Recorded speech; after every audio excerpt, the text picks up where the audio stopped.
me today are two guests who bring valuable perspectives and experience to this discussion. Together, we'll explore some of the challenges people face why wellness matters more than ever and practical ways individuals can take small steps towards a healthier, more secure future.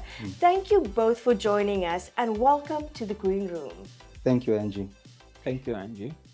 Today I'm joined by Herlé Otto, Employee Wellbeing Consultant at Old Mutual Namibia. Welcome. Thank you, Angie. And then also we've got Parnall Augustus, the Head of Advisor Academy and Training at Old Mutual Namibia. Welcome. Thank you, Angie. Herlé, to start off with you, how do we support well-being without making it feel like a human capital initiative?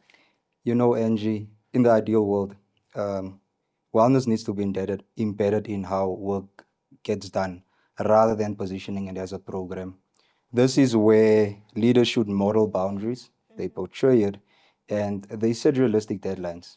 No late-hour emails, and they make well-being part of team check-ins. And they normalize conversations about capacity.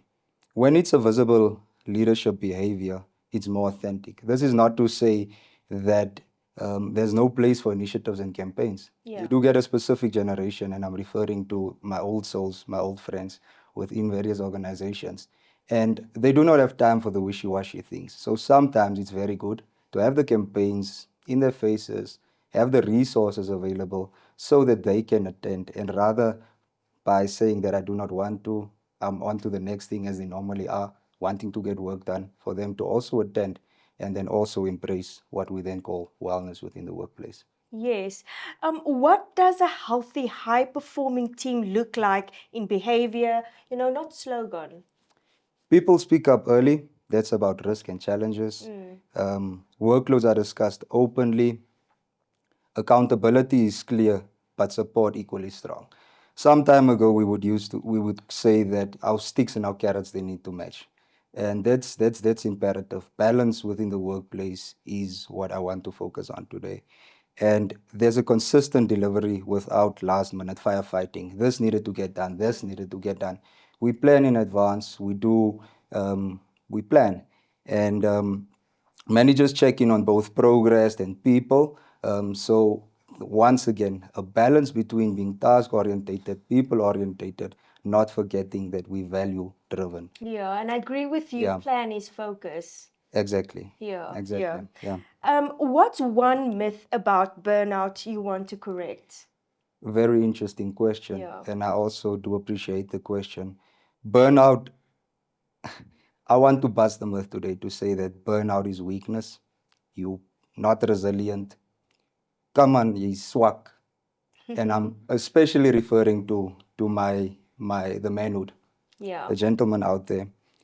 In reality, burnout is often a systems overload, or let me say a systems issue. Unclear priorities, sustained overload, and a lack of control. Even in high-performing organizations, like the one that I work for, the Green Machine, it's a demanding environment, and even the high performers are at risk if balance is out. That's interesting. In a corporate environment, what are the first, signs that someone is not coping before it becomes a crisis? We would think that it's this massive red flag, but it's not always that. It's in our environment, it often shows up as a subtle performance drift more than anything obvious. What I mean with that is a previously reliable person starts to miss small deadlines. There's a reduced participation or engagement within meetings. People shy away. They need to be pinpointed to say something, contribute. We don't want that. We want environments where people can function optimally at their natural best. And here I quote Simon Sinek. Noticeably, there's also dropped in energy and responsiveness. We work longer hours, but produce less.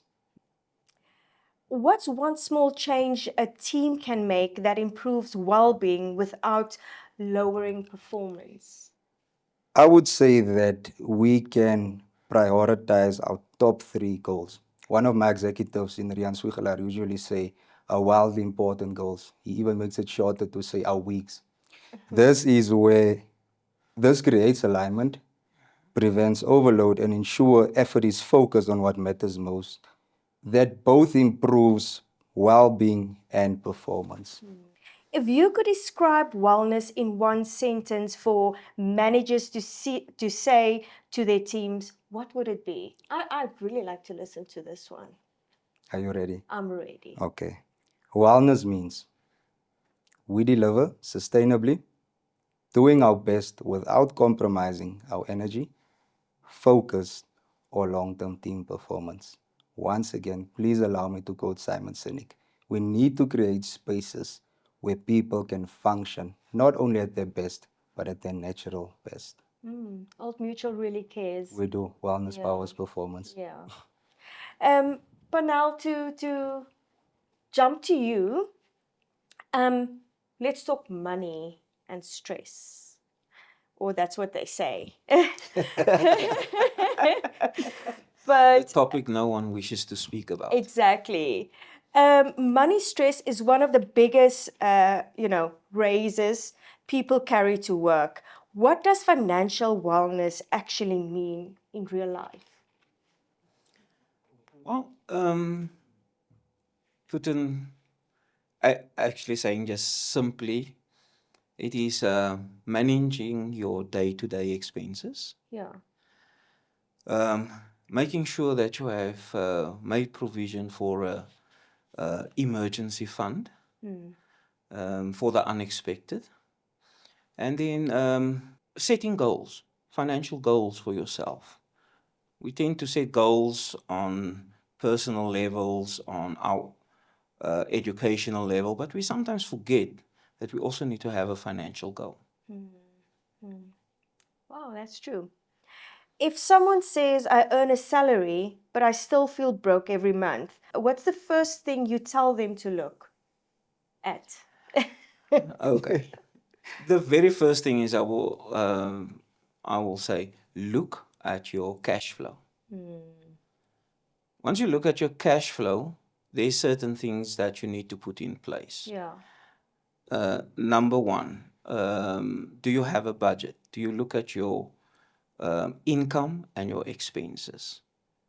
Have a look at these things because this controls your cash flow. What is a realistic starting point habit for someone who can only manage a small amount but wants consistency? Firstly, I don't know if you ever have enough money Yeah. to manage, so it always stays small. Yeah. The most important thing is to have to sit down and look at your budget and start small. And make sure whatever you are doing, make it consistently. So in financial management, we say always eat first. And always eat first means that pay the necessary debt, which will keep you going till next month, because that is what money management is all about. So I'm on track because that's what I do. Definitely. What's the biggest misconception people have about budgeting? Because I think people are scared to budget. Well, it's not a misconception. If I put it in this term, if you have a budget, you actually have a pay slip, which allows you to spend what's over in your budget without feeling guilty. And that is why it's so important to have a budget, because you will exactly know if all your debts is covered, what is over, Yeah. I can actually spend guilt-free. What's a good first step when debt feels overwhelming? Well, the very first thing is that you need to have a clear understanding of what is your debt. Yeah. And you must be honest with yourself. Because when it comes to money management, it's about honesty towards yourself. So know exactly how much you earn and how much you owe. Know also exactly what is the balances on your debt as well, and if any interest is accumulated on this debt. Because what we always recommend is always to get rid of the debt with the highest interest. It does not mean that because you have the biggest capital amount that you need to get rid of it. It's the interest that is actually killing you. If someone avoids checking their bank balances because it triggers anxiety, what do you suggest? Anxiety can be good and it can be bad. When it comes to your finances, you need to actually attend to it. In the financial literacy world, we talk of the ostrich behavior. Yeah. And what an ostrich tends to do is to put his head in the sand when when danger occurs. And this is normally what we as human beings also do. When we in financial difficulty, what do? We drop our heads, we drop our guards.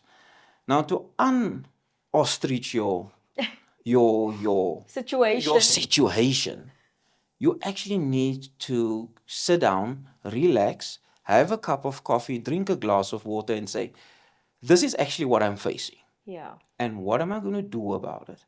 And there is a couple of things that you can do with regards to this.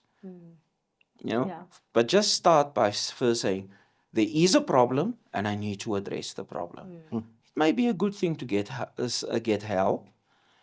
You can get a financial advisor to assist you. And if it is really a serious concern, we have got psychologists that can also assist. Wow. But the bottom line is you need to face it. Yes. Getting back to you, Herlé, Yes, Angie. let's connect the dots.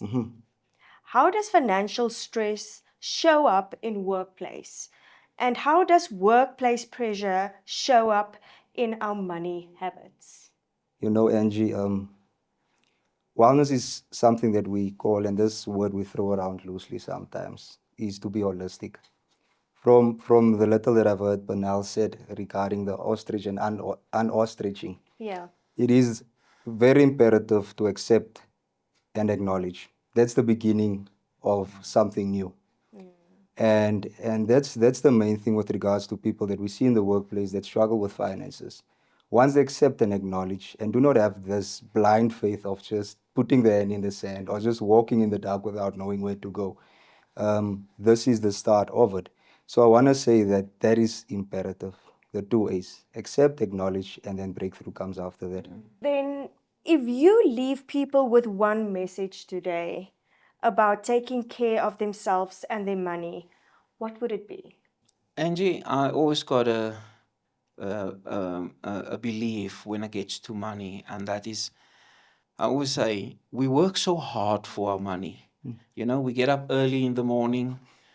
If I look at this week, in the freezing cold, so we take the heats at work. We take the heats even from our family with regards to our money matters. So why aren't we looking after our money? So the most important thing for me is look after your income. Always eat first. And you will always hear me use the word always eat first. Look after yourself and your immediate family first before you try saving the world. Because we tend to save the world before we start looking after ourselves. And unfortunately, it doesn't work like that, specifically when it comes to your money. Yeah, and that's a problem I face. Like, I always just want to save the world. But yeah, I hear you. And then just the last question to you. When you hear the words well-being at work, Yes. What do you think people get wrong about it? Employees always feel like there's someone that's coming to save me. They always have this idea that I just saw the employee well-being consultant. Let me get onto his back. But if he carries everyone with him or she carries everyone with him, where would this person end up? And the main thing is, Angie, that even if spaces are created where people can be in their natural self, it always starts with an internal locus of control. It starts with me. Do I want to change? Do I want to live a healthy lifestyle? Because if it means that we do not change, it already comes to a place of sustenance. If there's no need for breakthrough, you're already on your way somewhere, isn't it? And if it is that you need something to change or to be holistically well, accept, acknowledge, and breakthrough comes after that. Yeah. Thank you both for sharing your insights and experiences with us today. One of the key takeaways from this conversation is that wellness is not just about one aspect of our lives. True well-being comes from taking care of ourselves holistically, physically, mentally, emotionally, and financially. Small, consistent actions can make a meaningful difference over time. We hope today's discussion has provided some useful perspectives and practical ideas that our viewers can apply in their own lives. Thank you for joining us for this edition of The Green Room. Be sure to follow Old Mutual Namibia and Future Media for more conversations, insights and resources designed to help you live your best life. Until next time, take care of your well-being in every sense of the word.